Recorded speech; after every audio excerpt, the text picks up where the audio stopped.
you look for in producing live sound?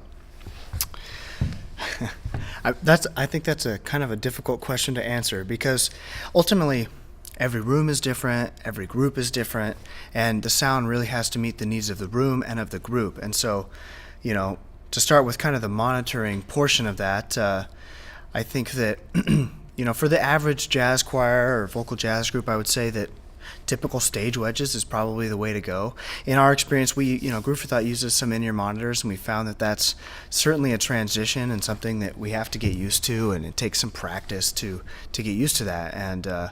certainly they can be very effective. But in kind of the standard situation, I think the typical floor monitors is the way to go.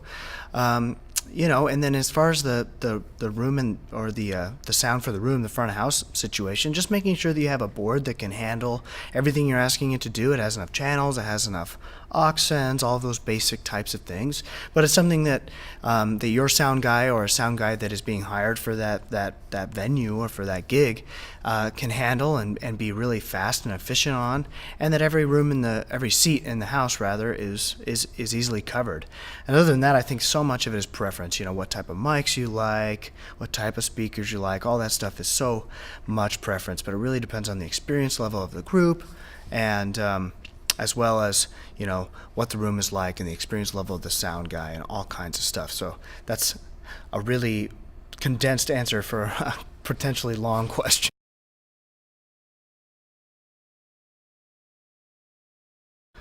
Yeah, I mean, I think for me, for young artists or young educators, the thing is, I think it's easy to get kind of hung up on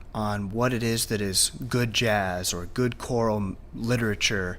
And we have this kind of unique situation right now, at least I think, where Glee and Pitch Perfect and The Sing Off and all these kinds of various TV shows or movies or groups, for example, Pentatonics, they're making this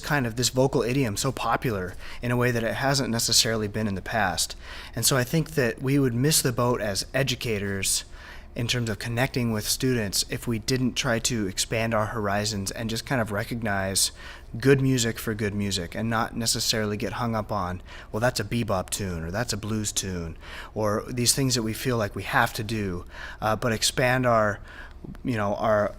vision in terms of what is hip and trying to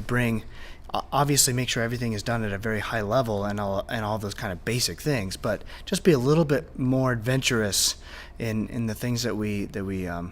try to bring into our jazz choirs or choirs and the things that we try to present to our students, because I think we really have a unique ability to do some things right now that are really cool to this time.